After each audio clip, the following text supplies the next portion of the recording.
Hello everyone, I welcome you all once again to my education channel Prabhavi Educational, and in this video we will be discussing about chapter 11 of Indian Polity. It is the series I have started after completion of Indian Economy की एक series मैंने 57 hours की बनाई है and इसका PDF भी already available है, तो इसको आप पूरा देखना। लगभग 5 दिन लगेंगे अगर आप एवरेज स्टडी करते हो तो।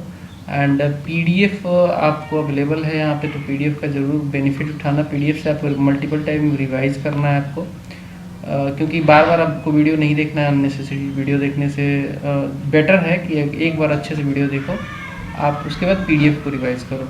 देन इंडियन पॉलिटी की सीरीज़ का ऑलरेडी 11वां चैप्टर आज है, तो बहुत जल्दी इसको भी कवर करके मैं PDF इसका भी प्रोवाइड कर दूँगा, तो आपका पॉलिटी प्लस इकोनॉमिक्स आपका दोनों UPSC के लिए तैयार हो जाएगा। UPSC या फिर किसी भी सिविल सर्विसेज के लिए, स्टेट की भी क्यों ना हो, यहाँ पे ज़बरदस्त बेनिफिट मिलेगा। स्टेट में भी सिविल सर्विसेज के एग्जामिनेशन में इस लगभग आजकल लेवल तो क्या कह सकते हैं, लेवल लगभग सेम ही रहता है, थोड़ा बहुत अंतर रहता है। तो शुरू करते हैं। अगर चैनल पर नए हैं तो सब्सक्राइब करना ना भूलें एंड बेल आइकन को ज़रूर प्रेस कर लें ताकि आपको नोटिफिकेशन मिलता रहे टाइम टाइम पे। तो पॉइंट वाइज हम लोग पढ़ते हैं। मेरा यूजुअल स्टाइल यही रहता है कि मैं पॉइंट वाइज पहले पॉइंट बनाता हूँ, फिर उसको एक्सप्लेन करके आगे बढ़ता हूँ। तो यहाँ पे पहला पॉइंट ये है कि इमर्जेंस कैसे हुआ है। बेसिक स्ट्रक्चर एक एक्चुअली आपको बता दूँ तो ये जुडिशरी का इन्वेंशन है। इस शब्द का व्याख्यान आपको कहीं भी कॉन्स्टिट्यूशन में नहीं मिलेगा, कहीं भी कॉन्स्टिट्यूशन में ये शब्द है ही नहीं। हमारे कॉन्स्टिट्यूशन में ये शब्द बिल्कुल नहीं है, इसीलिए इसको कहते हैं जुडिशरी का खुद का इन्वेंशन है। एंड ये बहुत सही इन्वेंशन है। इसके वजह से जो पार्लियामेंट के अननेसेसरी जो अमेंडमेंट करता रहता है, वो जो अननेसेसरी पावर यूज़ करता है, गलत तरीके से पावर यूज़ की जाती है पार्लियामेंट के द्वारा, उसको चेक किया जाता है जुडिशरी के द्वारा। इसके अलावा कोई अगर ये ना होता, बेसिक स्ट्रक्चर का जो बेसिकली उत्पत्ति है वो 1973 में केशवानंदा भारती केस से यहाँ पे रूल किया था सुप्रीम कोर्ट ने, और यहीं से ये पैदा हुआ था बेसिक स्ट्रक्चर ऑफ कॉन्स्टिट्यूशन। लेकिन अभी तक इसका डिफिनीशन नहीं है, डिफाइन नहीं किया है सुप्रीम कोर्ट ने इसको अभी तक। बट कई सारे केसेस हुए हैं जिनसे वो बेसिक स्ट्रक्चर निकल के सामने आई हैं, तो उन केसेस को भी डिस्कस कर लेंगे। तो इमरजेंस स्टार्ट करते हैं। Fundamental rights can be amended, जैसा आपको पता है, अमेंड किया जा सकता है कि नहीं, इसके ऊपर क्वेश्चन मार्क मैंने इसलिए लिखा है क्योंकि बहुत ही बार इस पे व्यूज़ बदले हैं सुप्रीम कोर्ट के भी। शुरू में सुप्रीम कोर्ट ने बोला कि हाँ फंडामेंटल राइट्स को अमेंड किया जा सकता है, फिर अपने ही डिसीजन को गोलकनाथ के केस में यहाँ पे चेंज किया सुप्रीम कोर्ट ने और बोला कि नहीं, fundamental rights are absolute and इसको चेंज नहीं, अमेंड नहीं किया जा सकता है। तो इस पर क्वेश्चन मार्क मैंने इसीलिए लगाया है। लेकिन अभी प्रेजेंटली बता दूं कि फंडामेंटल राइट्स को अमेंड किया जा सकता है कि नहीं, तो एब्सोल्युटली किया जा सकता है, but subject to the basic structure. Basic structure को नहीं वायलेट करते हुए फंडामेंटल राइट्स को भी अमेंड किया जा सकता है। This is the present situation. Supreme court ने शंकरी प्रसाद केस में फर्स्ट अमेंडमेंट एक्ट जो कि 1951 में आया था, वहाँ पे कर्टेल किया था पार्लियामेंट ने राइट टू प्रॉपर्टी को, और इसको चैलेंज किया गया था। तो यहाँ पे सुप्रीम कोर्ट ने रूलिंग दी थी कि पार्लियामेंट सही है और फंडामेंटल राइट्स को यहाँ पे एब्रीज किया जा सकता है, जैसा कि पार्लियामेंट ने उस समय किया था। शंकरी प्रसाद केस 1951 में यहाँ पे राइट टू प्रॉपर्टी को ख़त्म कर दिया गया था फर्स्ट अमेंडमेंट एक्ट लाकर। तो ये इस जब इसको सुप्रीम कोर्ट लेके गया, मामला गया सुप्रीम कोर्ट में, तो सुप्रीम कोर्ट ने फेवर किया पार्लियामेंट का, बोला कि हाँ ठीक है, जो कॉन्स्टिट्यूशनल अमेंडमेंट एक्ट है वो कहीं ना कहीं ऑर्डिनरी एक्ट नहीं है, और जो अंडर आर्टिकल 13 है यहाँ पे ऑर्डिनरी एक्ट का आते हैं, तो इसको डेफिनेटली आर्टिकल 13 में नहीं रखा जा सकता है, और आर्टिकल 13 में नहीं है तो डेफिनेटली पार्लियामेंट इसको अमेंड कर सकती है, ऐसा मानना था सुप्रीम कोर्ट का। अभी तक इमरजेंस नहीं है, मैं बताऊंगा कहाँ पे केशवानंदा भारती केस आएगा, वहाँ पे इमरजेंस हो जाएगा बेसिक स्ट्रक्चर का। फिर गोलकनाथ केस हुआ 1967 में, यहाँ पे सुप्रीम कोर्ट ने अपनी गलती को रिवर्स कर दिया, और सुप्रीम कोर्ट की यही खासियत है कि खुद की रूलिंग को भी ये चेंज कर सकता है, सेल्फ करेक्टिव है ये। खुद के रूलिंग में मान लो कोई गड़बड़ी होती है तो उसको ये बड़े ही आसानी से किसी और केस में उसको रिवर्स किया जा सकता है, तो इसमें कोई इशू नहीं है। तो सुप्रीम कोर्ट ने ऐसा किया, गोलकनाथ केस में ऐसा किया, अपने ही डिसीजन को, जो कि शंकरी प्रसाद केस में जो रूलिंग थी उसको रिवर्स कर दिया। यहाँ पे सुप्रीम कोर्ट ने बोला कि constitutional validity of the 17th amendment act certain, जो कि 1964 में आया था, certain state acts in the 9th schedule. तो यहाँ पे पार्लियामेंट ने क्या किया, बोला कि जो भी एक्ट्स होंगे, सरकार की एक्ट्स होंगी, जो भी उसको जिसको भी 9th शेड्यूल में रखा जाएगा, उस शेड्यूल 9th शेड्यूल में होने की वजह से सुप्रीम कोर्ट इसको रिव्यू नहीं कर सकता है, जुडिशियल रिव्यू से बाहर रहेगा। और इस वजह से क्या होगा कि इम्यूनिटी मिल जाएगी ऐसे एक्ट को। तो जानबूझ के ऐसा किया जा रहा था सरकार के द्वारा, ताकि इम्यूनिटी मिलती रहे। एंड भले ही वो एक्ट्स फंडामेंटल राइट्स को ही क्यों ना इम्यूट करे या फिर उसको वायलेट करे, तब भी इसको सुप्रीम कोर्ट का पावर नहीं था कि 9th शेड्यूल में है जो एक्ट उसको अनकॉन्स्टिट्यूशनल घोषित करे, जुडिशियल रिव्यू करे, ऐसा पावर ही नहीं था सुप्रीम कोर्ट को। क्योंकि 9th शेड्यूल में जो चीज़ें हैं उसको रिव्यू नहीं की जा सकती सुप्रीम कोर्ट के द्वारा। उस समय ये स्टेटस था। तो fundamental rights are given transcend, Supreme court ने बोला कि fundamental rights are given a transcendental and immutable. Constitutional amendment act is also a law within article 13। तो सुप्रीम कोर्ट ने बोला कि हम डेफिनेटली कर सकते हैं, फंडामेंटल राइट्स को अब्रीज नहीं किया जा सकता है। ठीक है, ऐसा गोलकनाथ के डिसीजन में करके इन्होंने, सुप्रीम कोर्ट ने अपनी गलती को सुधारा। ठीक है, नेक्स्ट है पार्लियामेंट रिएक्ट किया इस वर्डिक्ट पे, इस सुप्रीम कोर्ट की रूलिंग पे, और उसने इनेक्ट किया पार्लियामेंट ने 24th अमेंडमेंट एक्ट, जो कि 1971 में आया था। इसने अमेंड किया आर्टिकल 13 एंड 368 इटसेल्फ को, और पार्लियामेंट ने अमेंडमेंट करके अपने आप खुद को पावर दिया, पावर टू अब्रीज और take away any of the fundamental rights under article 368। तो यहाँ पे एब्सोल्यूट पावर ले लिया पार्लियामेंट ने। तो इसलिए देखिए कैसे सुप्रीम कोर्ट और पार्लियामेंट की हमेशा लड़ाई चलते रहती है। तो केशवानंदा भारती केस हुआ 1973 में, केशवानंदा भारती केस। और यहाँ पे अगेन जो ये सुप्रीम कोर्ट का जजमेंट था उसको सुप्रीम कोर्ट ने ओवर रूल्ड कर दिया कि भाई फंडामेंटल राइट्स को अब्रीज नहीं किया जा सकता है। उसको गोलकनाथ वाले जो डिसीजन था सुप्रीम कोर्ट का, खुद के डिसीजन को ओवर रूल्ड कर दिया सुप्रीम कोर्ट ने, और अपहेल्ड किया the validity of 24th amendment act 1971।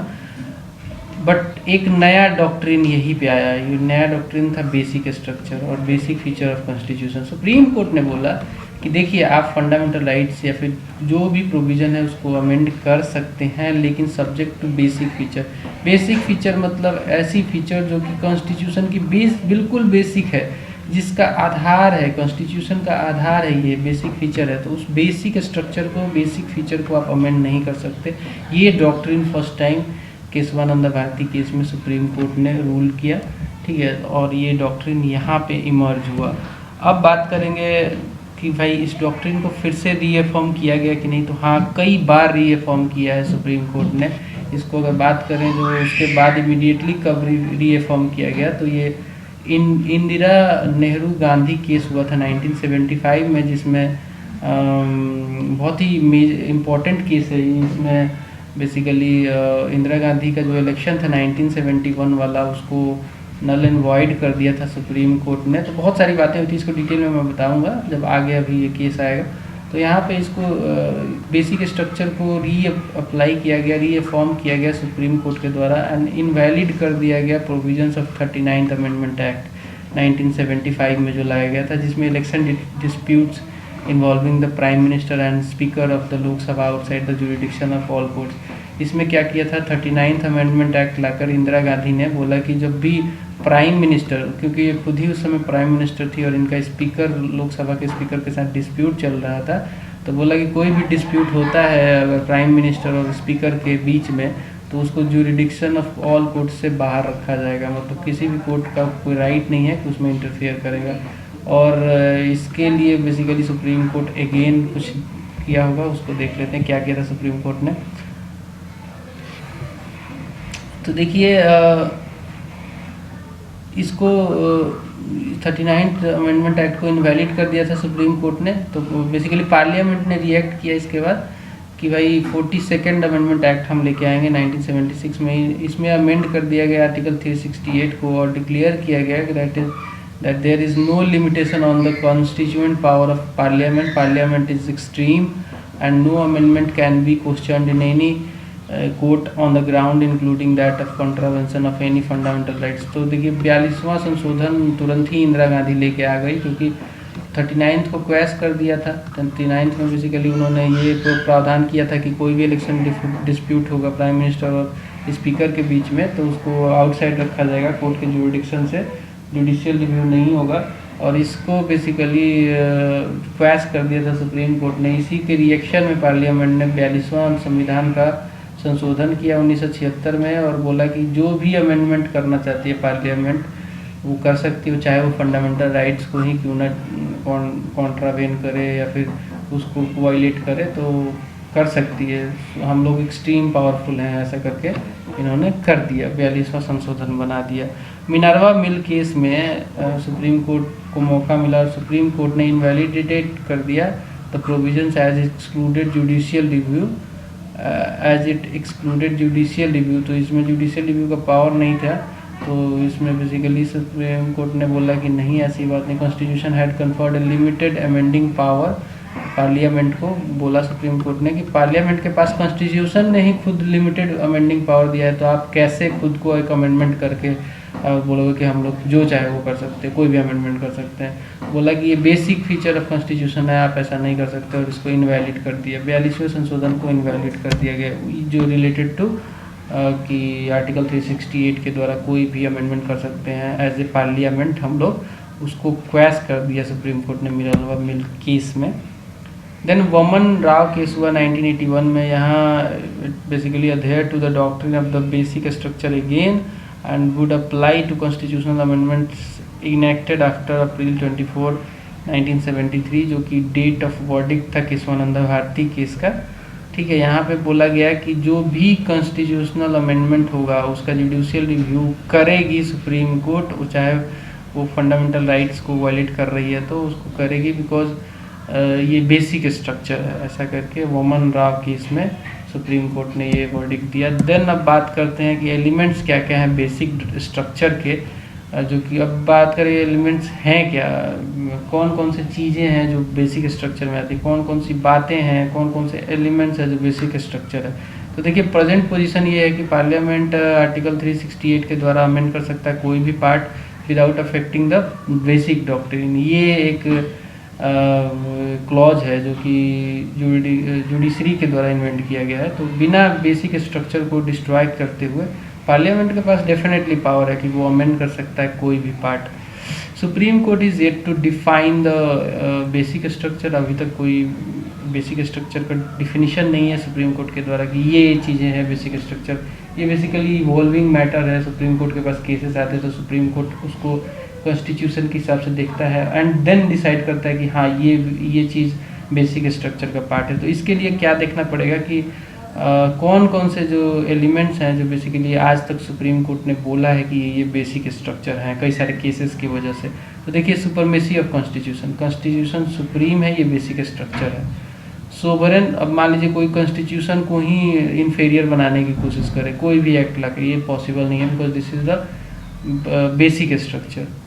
दूसरी बात यह है कि सोवरेन है हमारी कंट्री, डेमोक्रेटिक है, रिपब्लिकन है नेचर में, इंडियन पॉलिटी हमारी, तो इसको आप सोवरेन को चेंज नहीं कर सकते। सोवरेन को आप ऐसा नहीं कि किसी का गुलाम बन जाए, ऐसा नहीं हो सकता है, ये बेसिक स्ट्रक्चर है। डेमोक्रेटिक को चेंज नहीं किया जा सकता, हम लोग डेमोक्रेटिक ही रहेंगे, हम लोग एरिस्टोक्रेसी नहीं हो सकते, हम लोग अदर फॉर्म ऑफ गवर्नमेंट नहीं अपना सकते। तो रिपब्लिकन है हम लोग नेचर में, मतलब जनता यहाँ की महान है, जनता ही सब कुछ है, जनता सर्वोपरि है। तो ये भी हम ऐसा नहीं कर सकते कि कुछ लोग सर्वोपरि कर दे और जनता को ऐसे इग्नोर कर दे। तो ये सब, इन सब जो टर्म्स हैं इनसे रिलेटेड कोई भी केस आएगा तो यहाँ पे अमेंडमेंट नहीं हो सकता है। यहाँ पे पार्लियामेंट को कोई पावर नहीं है कि डेमोक्रेटिक स्ट्रक्चर को अमेंड कर दे, रिपब्लिकन स्ट्रक्चर को अमेंड कर दे, सोवरेनिटी को अमेंड कर दे। सोवरेनिटी मतलब क्या है कि इंडिया के ऊपर कुछ नहीं है, इंडिया के लोगों के ऊपर कुछ नहीं है, जो डिसीजन होगी इंडिया के द्वारा होगी। कोई भी इंटरनेशनल बॉडी हो, गवर्नमेंट हो, कुछ भी हो, कोई भी बाहरी हमारे ऊपर कोई उनका दबाव नहीं है, हम जो चाहेंगे वो करेंगे, दैट इज कॉल्ड सोवरेन। ठीक है, नेक्स्ट देखते हैं। सुप्रीम कोर्ट का ये भी मानना है कि सेकुलर जो कैरेक्टर है कॉन्स्टिट्यूशन का वो सेकुलर ही रहेगा। यहाँ पे किसी भी पर्टिकुलर धर्म का डोमिनेंस नहीं होगा। एक ही सारे धर्म मिल के चलते हैं, तो कोई भी एक धर्म का कोई डोमिनेंस नहीं होगा। हिंदुइज़्म, इस्लामिज़्म कुछ नहीं चलेगा यहाँ पे। बस सेकुलर हैं तो हम लोग सेकुलर हैं, और पॉजिटिव नेचर के सेकुलर है। इसमें प्रॉब्लम क्या है, कोई दिक्कत नहीं है। ठीक है, तो नेक्स्ट है, ये भी बेसिक स्ट्रक्चर में आता है। नेक्स्ट है separation of powers between legislature, executive and judiciary. तो तीन पिलर होते हैं कि हमारे पार्लियामेंट के, हमारे बेसिकली गवर्नमेंट के, जो कि लेजिस्लेचर है, एक्सिक्यूटिव एंड जुडिशरी है। तो इन तीनों के बीच में पावर का सेपरेशन है। जैसे कि लेजिस्लेचर एक्सिक्यूटिव में भी सेपरेशन है, लेकिन ये दोनों इंटरडिपेंडेंट भी है। जैसे कि लेजिस्लेचर जो भी करता है, जो एक्सिक्यूटिव जो भी करता है, उसको लेजिस्लेचर चेक कर सकता है, चेक एंड बैलेंस के लिए। लेकिन जुडिशरी का कोई लेना देना एक्सिक्यूटिव से नहीं है, ये अपना अलग फंक्शन करता है। एंड तो ऐसे है, मतलब देखिए पावर डिस्ट्रीब्यूशन तो है, power distribution between the legislature, the executive and judiciary. तो लेजिस्लेचर और एक्सिक्यूटिव और जुडिशरी के बीच में पावर डिस्ट्रीब्यूशन है। लेजिस्लेचर और एक्सिक्यूटिव के बीच में पावर डिस्ट्रीब्यूशन नहीं है। They are interdependent. ये दोनों आपस में इंटरडिपेंडेंट है, दोनों के इंटरफेरेंस होती हैं काम काज में। जुडिशरी लेकिन बिल्कुल अलग है, कोई इसमें वो नहीं है, बिल्कुल सेपरेट है। फेडरल कैरेक्टर जो हमारे कॉन्स्टिट्यूशन का है वो भी बेसिक स्ट्रक्चर है, और उसको भी चेंज नहीं किया जा सकता अमेंडमेंट ला के। Than unity and integrity of nation, ये भी बेसिक स्ट्रक्चर है। वेलफेयर स्टेट, हम लोग वेलफेयर स्टेट हैं। Directive principle of state policy भी हमारी यही कहती है कि हम लोग वेलफेयर स्टेट हैं। सोशल इकोनॉमिक जस्टिस हमें देना है सारे सिटीजन को, जितने भी लोग हमारे देश में रहते हैं। सोशली भी उनको हर सुविधाएँ देनी है, सोशली इंक्लूड करना है। इकोनॉमिक जस्टिस देनी है, सबके पास पर्याप्त मात्रा में पैसा होना चाहिए, रिसोर्सेस होनी चाहिए। तो social and economic justice welfare state के अंदर आता है। Then judicial review, supreme court को राइट है कि वो रिव्यू कर सकता है किसी भी एक्ट को, किसी भी ऑर्डर को, किसी भी ऑर्डिनेंस को जो सरकार जारी करती है, उसको रिव्यू कर सकता है ऑन द ग्राउंड कि ये कॉन्स्टिट्यूशन को वायलेट नहीं कर रहा है, कॉन्स्टिट्यूशन के अगेंस्ट नहीं है, कॉन्स्टिट्यूशन के साथ है, कॉन्स्टिट्यूशन के प्रावधानों के बिल्कुल अंदर है। इसको चेक करने का पावर जो होता है वो जुडिशियल रिव्यू होता है, और ये बेसिक स्ट्रक्चर है। सुप्रीम कोर्ट इसको बेसिक स्ट्रक्चर मानती है, एंड है भी यार। जुडिशियल रिव्यू हटा दोगे तो फिर तो पार्लियामेंट जो चाहे वो करेगी। Then freedom and dignity of individual, ये भी बेसिक स्ट्रक्चर में आता है। पार्लियामेंट्री सिस्टम, बिल्कुल तीन तरीके की सिस्टम होती है गवर्नेंस की, parliamentary, semi presidential and presidential. तो हमारा जो गवर्नमेंट है, हमारा जो स्ट्रक्चर है गवर्नमेंट का, वो है parliamentary form of governance. Parliamentary system हम लोग फॉलो करते हैं, ठीक है, जहाँ पे 2 हाउसेज हैं, और प्रेसिडेंट हमारा जो नॉमिनल हेड है, बाकी जो मेन पावर है प्राइम मिनिस्टर उसके कैबिनेट में है। तो ये सारी कुछ बातें हैं जो पार्लियामेंट्री सिस्टम में होती हैं। तो हम लोग parliamentary system of government follow करते हैं। फर्दर चैप्टर्स आएंगे, उसको उसमें एक्सप्लेन कर दूंगा पार्लियामेंट्री सिस्टम होता क्या है। Then rule of law, rule of law again basic structure है हमारे कॉन्स्टिट्यूशन का। रूल ऑफ लॉ में कुछ बातें हैं जो कि मैंने आपको बताई हैं प्रीवियस वीडियोज़ में, उनको देख लेना, आपको क्लियर हो जाएगा। नेक्स्ट है harmony and balance between fundamental rights and directive principle, this is also basic structure of constitution. देखिए दोनों इंपॉर्टेंट है। फंडामेंटल राइट्स जो है नेगेटिव राइट्स होती हैं, स्टेट को रिस्ट्रिक्ट करती हैं। डायरेक्टिव प्रिंसिपल्स पॉजिटिव राइट होती हैं, स्टेट को कहती हैं कि भाई आपको जस्टिस देना है, लोगों को इकोनॉमिक एंड सोशल जस्टिस देना है, आपको लोगों को बिल्कुल सारी चीज़ें सुख सुविधाओं के लिए, जो भी क्वालिटी लाइफ जीने के लिए जो भी चीज़ें चाहिए उसके लिए आपको एक्ट बनानी है, उसके लिए काम करना है। तो देखिए इसलिए हार्मोनी जरूरी है। फंडामेंटल राइट्स और डायरेक्टिव प्रिंसिपल्स के बीच में हमेशा कॉन्फ्लिक्ट होता रहता है, तो ये हार्मोनी जरूरी है, और सुप्रीम कोर्ट का ऐसा मानना है कि ये भी बेसिक स्ट्रक्चर है। प्रिंसिपल ऑफ इक्वालिटी, डेफिनेटली कोई डाउट ही नहीं है, बेसिक स्ट्रक्चर ऑफ कॉन्स्टिट्यूशन है। फ्री एंड फेयर इलेक्शन, बिल्कुल। Independence of judiciary, then limited power of parliament to amend the constitution, जैसा कि मैंने बताया था कि कॉन्स्टिट्यूशन में खुद कहा गया, आर्टिकल 368 में खुद कहा गया कि लिमिटेड पावर है पार्लियामेंट के पास अमेंड करने का कॉन्स्टिट्यूशन का, उसको एक्सट्रीम नहीं कर सकता है, कोई भी प्रावधान को चेंज नहीं कर सकता है। This is basic structure. Effective access to justice, सबको जस्टिस मिलना चाहिए। प्रिंसिपल और एसेंस अंडरलाइंग फंडामेंटल राइट्स, ये भी है। Powers of supreme court under article 32, article 32 क्या है? आर्टिकल 32 है रिट जारी करने का राइट है राइट टू कॉन्स्टिट्यूशनल रिमेडी है, ठीक है। अब इसमें क्या होता है, आर्टिकल 32 में सुप्रीम कोर्ट के पास पावर है कि वो डिफरेंट ऑर्डर्स दे सकता है, इंस्ट्रक्शंस दे सकता है, रिट्स जारी कर सकता है, ताकि किसी का भी अगर फंडामेंटल राइट्स वायलेट हुआ है उसको वो रीस्टोर किया जा सके। देन आर्टिकल 136 है, 136 ये है, और 141 है और 142, ये सुप्रीम कोर्ट से रिलेटेड सब राइट्स हैं, ये इसके प्रोविजंस हैं, इसमें सुप्रीम कोर्ट को पावर्स मिलते हैं, तो इनको भी आप अमेंड नहीं कर सकते, ठीक है। सुप्रीम कोर्ट पढ़ेंगे तो 136, 141 एंड 142 को वहाँ पे डीपली डिस्क्राइब करूँगा, डोंट वरी, अभी तक ये समझो। द नेक्स्ट आता है powers of the high court under article 226 and 227। तो 226 बेसिकली अगेन यहाँ पे ऑर्डर इशूज़ वगैरह जारी कर सकता है, रिट्स जारी कर सकता है हाई कोर्ट, और 227 सुपरवाइजरी पावर से रिलेटेड है, ये अपने से नीचे वाले कोर्ट्स को सुपरवाइज करता है हाई कोर्ट यहाँ पे। देन अब देखते हैं बेसिक स्ट्रक्चर ऑफ कॉन्स्टिट्यूशन में कैसे इसका इवोल्यूशन हुआ है, कौन कौन केसेस से कौन से बेसिक स्ट्रक्चर के जो एलिमेंट्स है वो निकल के आए हैं। तो केशवानंदा भारती केस 1973 में हुआ था, ये एक बहुत ही इम्पोर्टेंट केस था और इसने बहुत कुछ दिया बेसिक। तो केशवानंदा भारती एक रिलीजियस लीडर थे, बेसिकली ये इनकी क्या हुआ कि जब ये केरल से थे, केरल में इनका मठ है, ठीक है, ये मठ था इडनीर मठ था केरल में, ये जगह इडनीर मठ, यहाँ के लीडर थे ये। और जब केरल में लैंड रिफॉर्म चल रहा था तो इनकी प्रॉपर्टी ली जा रही थी, तो इन्होंने बेसिकली केस किया इन्होंने, और वहाँ पे इन्होंने बोला कि कहीं ना कहीं हमें राइट मिलना चाहिए, right to manage religious property, जो भी हमारे रिलीजियस प्रॉपर्टी है उसको मैनेज करने का हमें राइट मिलना चाहिए, और ये एक फंडामेंटल राइट है, हमें जो राइट टू फ्रीडम है, जो राइट है हमें फंडामेंटल राइट में मिला हुआ है, उसके हिसाब से हमें बिल्कुल राइट है। तो इसको लेकर इन्होंने केस कर दिया, और इस केस में बेसिकली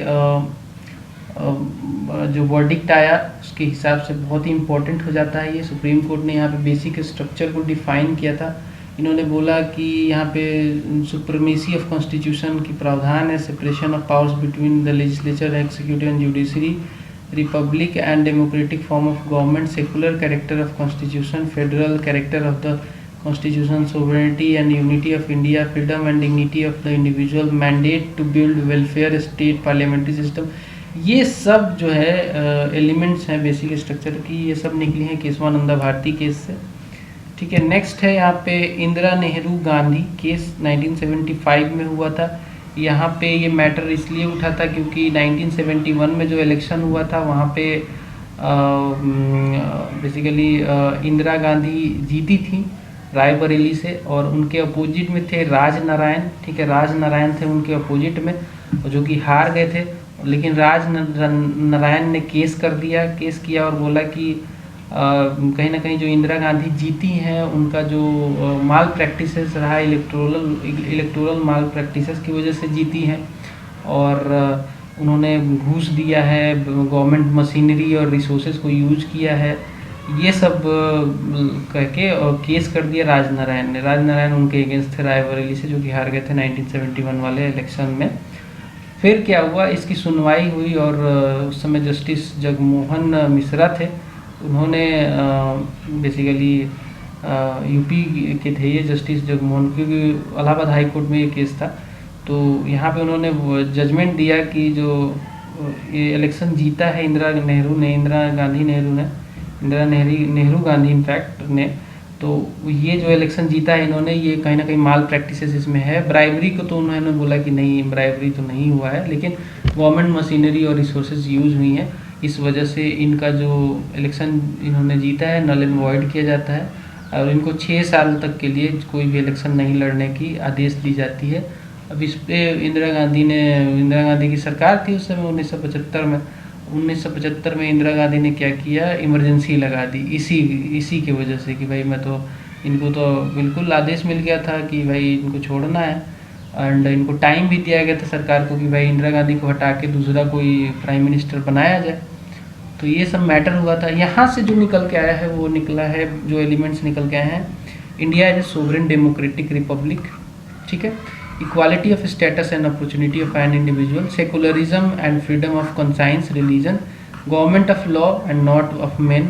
देखिए रूल ऑफ लॉ में आता है ये, तो इंदिरा गांधी खुद ही मतलब लॉ ऑफ मेन बना रही थी बट लॉ ऑफ लैंड होता है, गवर्नमेंट ऑफ लॉ होता है। Judicial review, free and fair election, इसको इलेक्शन केस भी कहा जाता है, इस केस को इंदिरा नेहरू गांधी केस को इलेक्शन केस भी, बहुत फेमस नाम है, इलेक्शन केस कहा जाता है बिकॉज ये इलेक्शन से रिलेटेड था, which is implied in democracy. तो ये सारी बातें निकल के आई थी इंदिरा नेहरू गांधी केस 1975 से। देन हुआ था मिनर्वा मिल्स केस, ये 1980 में हुआ था। यहाँ पे जो निकल के आया बेसिक स्ट्रक्चर से, ये limited power of parliament to amend the constitution, जो कि 42वें संशोधन में इंदिरा गांधी ने क्या कर दिया था कि जो भी 368 के अंदर राइट है उसको एक्सक्लूसिव कर दिया था, बोला कि पूरे किसी भी पार्ट को अमेंड कर सकते हैं एंड इनफैक्ट फंडामेंटल राइट्स को भी अमेंड कर सकते हैं, इसमें कोई इंटरफेरेंस नहीं होगा सुप्रीम कोर्ट का, ये जुडिशियल रिव्यू से बाहर है। बट इसको क्वैश कर दिया सुप्रीम कोर्ट ने मिनर्वा मिल्स केस 1980 में, बोला कि कॉन्स्टिट्यूशन ने खुद पार्लियामेंट को लिमिटेड पावर दिया है कॉन्स्टिट्यूशनल अमेंडमेंट से रिलेटेड, तो ये एक्सक्लूसिव पावर कैसे ले सकते हैं। जुडिशियल रिव्यू भी बेसिक स्ट्रक्चर है जो कि यहाँ से निकल के आया था। Harmony and balance between fundamental rights and directive principle, ये भी यहीं से निकल के आया था। ये सारे एलिमेंट्स देखिए कैसे केस वाइज निकल के आते हैं। देन एक और फेमस केस था central coal fields limited case 1980 में हुआ था। यहाँ से जो बेसिक स्ट्रक्चर का एलिमेंट निकल गया था इफेक्टिव एक्सेस टू जस्टिस, ये बहुत बड़ा केस नहीं था, बहुत छोटा केस था, लेकिन एक चूँकि इंपॉर्टेंट इसलिए हो जाता है क्योंकि एक बेसिक स्ट्रक्चर निकल गया था, तो इफेक्टिव एक्सेस टू जस्टिस यहाँ से निकल के आया था। देखो कुछ केसेस आपको 100% याद होने चाहिए। केशवानंद भारती केस आपको पता होना चाहिए, इंदिरा नेहरू गांधी केस आपको पता होना चाहिए, मिनर्वा मिल केस आपको पता होना चाहिए, central coal field limited case so मतलब आप कोई प्रॉब्लम नहीं है, नहीं याद है तो कोई इशू नहीं है, ये आता नहीं है, बहुत मैं फ्रैंकली बोल रहा हूँ, बहुत ही छोटा केस था ये, इसमें कुछ ज़्यादा नहीं था। तो भीम सिंह जी केस ये भी बहुत इंपॉर्टेंट नहीं है, वेलफेयर स्टेट का यहाँ से जो बेसिक स्ट्रक्चर था वो निकल के आया था। Then SP Sampath case 1987 and S Samba Murthy case 1987, यहाँ पे rule of law and judicial review निकल के आया था। Delhi judicial service association case 1991 में हुआ था। यहाँ पे powers of supreme court under article 32, 136, 141 and 142 निकल के आया था। इंदिरा साहनी केस, ये बहुत इंपॉर्टेंट है, ये इसको कहते हैं मंडल केस भी कहते हैं। तो देखिए इसका बैकग्राउंड थोड़ा सा समझ लीजिए। 1979 में, कहाँ गया मेरा पेन, 1979 में एक कमीशन बनाया था मोरारजी देसाई गवर्नमेंट ने, उस समय मोरारजी देसाई पीएम थे, उन्होंने एक कमीशन बनाया था मंडल कमीशन, मंडल उसके हेड थे, बीपी मंडल ये उसके हेड थे। तो इनको हेड बना के कमीशन बनाया गया था, बोला गया था कि बैकवर्ड क्लासेस जो socially and economically backward classes होती हैं उनके लिए क्या करना चाहिए सरकार को, ताकि उनका भी रिप्रेजेंटेशन जो है सरकारी नौकरियों वगैरह में, गवर्नमेंट एम्प्लॉयमेंट में, पब्लिक एम्प्लॉयमेंट में इंक्रीज हो। तो ये कमीशन ने रिपोर्ट दिया अपना, 1980 में ही दे दिया, लेकिन इस रिपोर्ट पे कुछ नहीं दिखा गया। इसमें बोला गया था रिपोर्ट में कि 27% का रिजर्वेशन होना चाहिए, बीपी मंडल साहब ने बोला था, लेकिन इसको इग्नोर किया गया 1990 तक। 1990 में बेसिकली बीपी सिंह गवर्नमेंट थी, उन्होंने इसको इम्प्लीमेंट करने का आदेश दिया और इसी पे केस हो गया, इसी मतलब इसको इम्प्लीमेंट करने के आदेश पे केस हो गया, जिसको कहते हैं इंदिरा सोनी केस 1992 या फिर मंडल केस। यहाँ पे रूल ऑफ लॉ निकल के आया था, ठीक है। नेक्स्ट देखते हैं कुमार पद्म प्रसाद केस 1992, इंडिपेंडेंस ऑफ जुडिशरी यहाँ से निकल के आया था। देन कीहोतो होलोहोन केस 1993, पॉपुलरली इसको कहते हैं डिफेक्शन केस। यहाँ पे जो डिफेक्शन का मतलब है कि कई बार क्या होता है कि किसी पार्टी के नेता हैं जो कि ऑलरेडी मेंबर हैं मान लीजिए पार्लियामेंट के, और वो क्या करते हैं, डिफेक्ट करते हैं। वो क्या करते हैं कि जब वोटिंग होगी पार्टी के लिए तो पार्टी के अगेंस्ट वोट कर देंगे, या फिर वोटिंग में पहुंचेंगे नहीं, या फिर किसी तरीके से डिफेक्ट करते हैं। तो डिफेक्शन ये है कि मतलब जीतने के बाद वो डिफेक्ट कर जाते हैं, पार्टी के अगेंस्ट काम करने लगते हैं, तो ऐसे को डिफेक्शन कहते हैं। और यहाँ पे फ्री एंड फेयर इलेक्शन निकला था, सोवरेन डेमोक्रेटिक रिपब्लिकन स्ट्रक्चर, इस केस से निकल के आया था। नेक्स्ट केस है रघुनाथ राव केस, 1993 में आया था। यहाँ पे principal of equality, unity and integrity of India, SR Bommai case. ये अगेन बहुत इंपॉर्टेंट केस है। इसकी थोड़ी बैकग्राउंड जान लीजिए। 1994 में हुआ था ये केस, बहुत ही फेमस है। Federalism, secularism, democracy, unity and integrity of the nation, social justice, judicial review, ये सब यहाँ से निकला था। बेसिक स्ट्रक्चर यहाँ से निकला था। तो ये केस इसलिए इम्पोर्टेंट है क्योंकि SR बोमई जो थे ये CM थे कर्नाटका के 1988 से 89 के बीच में। इनको आर्टिकल 356 के द्वारा प्रेसिडेंट रूल जो होता है, इनकी सरकार गिरा दी गई सेंटर के द्वारा। प्रेसिडेंट ने सरकार गिरा दी यहाँ की, बोला कि यहाँ पे लॉस ऑफ मेजोरिटी है ड्यू टू डिफेक्शन, तो मेजोरिटी इनके पास नहीं है। हालांकि SR बोमई साहब ने, जो कि CM थे उस समय के, उन्होंने बोला कि मैं रिजोल्यूशन देता हूँ, गवर्नर के पास गए कि मैं आपको मेजोरिटी दिखाऊंगा, बट गवर्नर ने कुछ नहीं सुनी, बोला कि नहीं आपकी मेजोरिटी नहीं है, आप भाग जाइए यहाँ से। ठीक है, फिर इस कारण से ये पहुँचे इनिशियली कर्नाटका हाई कोर्ट में, और कर्नाटका हाई कोर्ट ने भी इनके पिटीशन को डिसमिस कर दिया। देन ये पहुँचे सुप्रीम कोर्ट में, और सुप्रीम कोर्ट में 5 साल लगा जजमेंट आने में। 5 साल बाद जजमेंट आया कि जो पावर है प्रेसिडेंट की वो एब्सोल्यूट नहीं है, in related to the article 356, जिसके द्वारा वो प्रेसिडेंट रूल लगाते हैं। ठीक है, तो ये एक्सक्लूसिव नहीं है, और प्रेसिडेंट को अगर ऐसा करना है तो वो दोनों गवर्नमेंट की, दोनों हाउसेस की, राज्यसभा एंड लोकसभा की सहमति लेंगे, तभी पास किया जा सकता है, ये लगाया जा सकता है प्रेसिडेंट रूल किसी भी स्टेट में। और ये जजमेंट इसीलिए बहुत ही इंपॉर्टेंट हो जाता है, और यहाँ से जुडिशियल रिव्यू भी निकल के आया था। देन नेक्स्ट है, बोला गया कि जुडिशियल रिव्यू जो है प्रेसिडेंट रूल से related, judicial review supreme court का राइट है।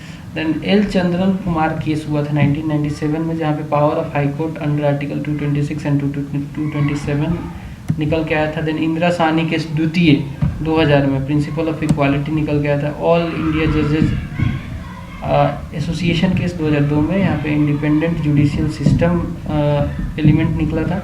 देन कुलदीप नायर केस 2006, यहाँ पे जो एलिमेंट निकला था वो democracy, free and fair election. Then M Nagaraj case, यहाँ पे M नागराज केस बेसिकली जो प्रमोशन है उसी से रिलेटेड है, इसको थोड़ा डिटेल में बाद में पढ़ेंगे। 2006 में आया था। यहाँ प्रिंसिपल ऑफ इक्वालिटी निकल के आई थी। ER कोलियो केस 2007, ये भी बहुत पॉपुलर है, पॉपुलरली इसको शेड्यूल केस भी कहते हैं, 9 शेड्यूल केस। यहाँ पे वो शुरू में क्या था कि पार्लियामेंट ने एक्सक्लूसिव कर दिया था कि जो 9th शेड्यूल में जो भी लॉ होंगी उसको सुप्रीम कोर्ट रिव्यू नहीं कर सकता है। तो लेकिन बाद में इसको सुप्रीम कोर्ट ने बोला कि देखिए भाई, हम तो रिव्यू करेंगे और हमारा राइट है। तो यहाँ पे रूल ऑफ लॉ निकल के आया था, सेपरेशन ऑफ पावर प्रिंसिपल और essence underlying fundamental right, judicial review, principal of equality, ये सब निकल के आई थी। देन राम जेठमलानी केस 2011 में हुआ था, इसमें powers of supreme court under article 32।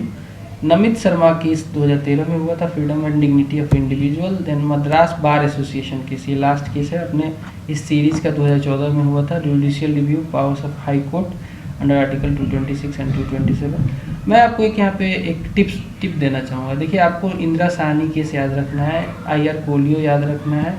Then आपको इम्पॉर्टेंट केसेस जैसे कि अगेन यहाँ पे Kesavananda Bharati case, Indira Nehru Gandhi case, Minerva Mill case, और बाकी जो केसेस हैं उसको जस्ट एक गूगल करना, तो थोड़ा जानना है इनके बारे में, बहुत जानने की ज़रूरत नहीं है। जो ये इम्पोर्टेंट मैंने नाम लिए, ये बहुत इंपॉर्टेंट है, ये परसिस्टेंटली आपको क्वेश्चन आता है। इनफैक्ट आप जब मेंस लिखने जाओगे तब भी आपको केशवानंदा भारती केस का बैकग्राउंड पता होना चाहिए, तब भी आपको जब ऐसे क्वेश्चन आएंगे तो वहाँ पे ऐसे केसेस को अगर डालते हो तो आपको मज़ा, बहुत मार्क्स उठाने में आपको डेफिनेटली हेल्प मिलेगा। तो इन सब केसेस को थोड़ा सा आपको बार बार रिवाइज करना है, बाकियों को थोड़ा गूगल कर लो, कोई इशू नहीं है।